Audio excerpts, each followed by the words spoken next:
Qaynog'am ignasini shu qadar ohistalik bilan tiqdiki, na kattaligini sezdim, na yo'g'onligi sezilmadi. Lekin baribir ham anchadan buyon ukol olmagandim. Judayam og'ridi. Assalomu alaykum azizlar. Kanalimizga xush kelibsiz. Bugun sizni juda ta'sirli hikoya kutyapti. Oxirigacha biz bilan qoling. Men hayotimda shuncha sinovlarni boshdan kechiraman deb o'ylamagandim. O'sha voqealar kechagi kun kabi yodimda. Men va erim bir-birimizni sevib, orzular bilan turmush qurdik. O'zimizcha rejalarga tolib toshgan edik, uy quramiz, farzandlarimizni voyaga yetkazamiz, ota-onamizga suyanch bo'lamiz deb niyat qilgandik. Ammo hayot har doim ham insonning rejasiga qarab ish tutmaydi ekan.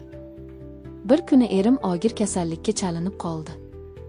Avvaliga oddiy shamollash deb o'yladik, ammo vaqt o'tishi bilan uning ahvoli og'irlashdi. Shifokorlar ham yordam bera olmadilar. Qisqa vaqt ichida erim olamdan o'tdi. Men yosh, umidlarim hali oldinda, ammo qalbimda katta bir bo'shliq paydo bo'ldi. Eri vafot etgan kelin sifatida qishloqda yashash oson emasdi. Ko'pchilik endi taqdiriga rozi bo'lib, ota-onasining uyiga qaytsin derdi. Lekin qaynotam boshqacha qaror qildi. U meni yoniga chaqirib, "Qizim, sen bizning uyimizning kelini bo'lib qolding. Biz seni begona qilmaymiz, ammo o'zing ham hayotda yolg'iz qolishingni xohlamaymiz", dedi. Oradan ko'p o'tmay qishloqda g'iybatlar avj oldi. Kelinini qaynogasiga olib bermoqchi degan gaplar qulog'imga chalinardi. Avvaliga bunga ishonmadim, lekin bir kuni qaynotam o'zi shu gapni aytdi. "O'g'limning joyi jannatda bo'lsin. Lekin sen ham ayolsan, yoshsan. Biz seni boshqa odamga bermaymiz. Qaynogang o'sha seni tushunadigan, qo'llab-quvvatlaydigan yagona odam. Sizlar birga bo'lsangiz uyimizdan issiqlik ketmaydi", dedi u qat'iy ohangda. Men hayratda qoldim. Qaynogam ham shu uyda ulgaygan, men esa unga doimo jiyan singari qaraganman. Shu paytgacha uni boshqa ko'z bilan tasavvur ham qilmagan edim. Ammo qaynotamning gaplaridan so'ng ichimda ikki xil tuyg'u uyg'ondi. Bir tarafim qarshi edi, ikkinchi tarafim esa hayotimni qaytadan qurish kerakligini his qildi. Qishloqda esa gap so'zlar tinmasdi. Ba'zilar to'g'ri qaror, uy buzilmaydi desa, boshqalar bu noto'g'ri derdi. Qaynogam esa boshida bu taklifni eshitganda hayron bo'ldi. Ammo u ham vaqt o'tishi bilan bu qarorga rozi bo'ldi. O'sha kuni qishloq ahli to'plandi. Qaynotam hammaga qarab, "Bu mening qarorim. Bu kelin bizning oilamizning yuzini yorug' qilgan. Men uni boshqa uyga bermayman.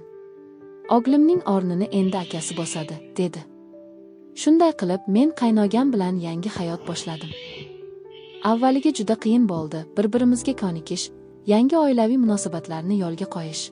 Lekin vaqt o'tishi bilan biz bir-birimizni tushunib, qo'llab-quvvatlay boshladik. U menga hurmat bilan muomala qildi, men ham unga. Yillar o'tib, oramizda mehr mustahkamlandi. Men hayotimdagi og'ir yo'qotishdan keyin yana tabassum qila boshladim. Endi tushundimki, ba'zan taqdir bizni kutilmagan yo'ldan olib boradi, lekin bu yo'l ham baxtga yetaklashi mumkin ekan. Yangi hayotim boshlangach, avvaliga o'zimni juda begona his qilardim. Qaynogam, endi rasmiy ravishda erim, menga yaqinlashishga shoshilmasdi.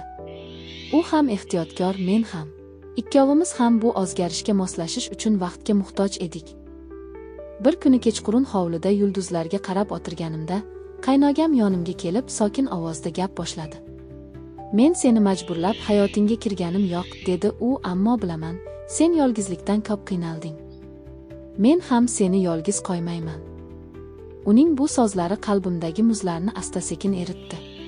Men ham jilmayib, "Men seni hech qachon begona bilmaganman.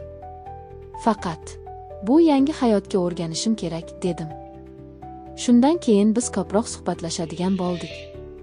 U meni har doim hurmat bilan tinglar, har bir muammomda yonimda turardi. Qishloqda esa hanuzcha gap so'zlar tinmasdi.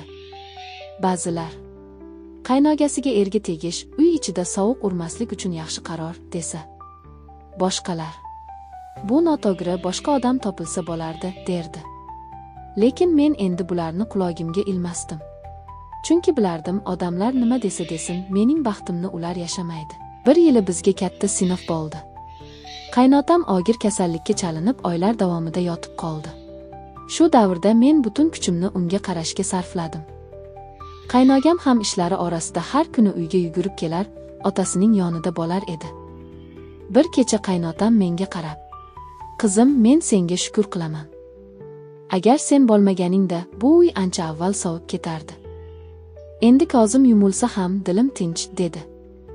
Uning bu so'zlari ko'zlarimni yoshga to'ldirdi. Men ham uni otamdek yaxshi ko'rganimni his qildim. Yillar o'tib bizning uyimizga farzandlar sadosi kirdi. U paytlar men allaqachon qaynogamni faqat erim sifatida ko'ra boshlagan edim. Farzandlarimiz ulgaygan sari uyimizda yana kulgu va shodlik qaytdi. Qishloqdagilar ham endi bizning oilamiz haqida gap-so'z qilmay qo'yishdi. Bir kuni qishloqdagi ayollardan biri menga qarab: "Dastlab bu qaroringni tushunmagandim, ammo endi qarasam, sen eng to'g'ri yo'lni tanlabsan. Uy buzilmay qoldi, bolalar baxtli", dedi. Men jilmaydim. Chunki hayotim o'sha og'ir kunlardan keyin ham menga tabassum qilgan edi.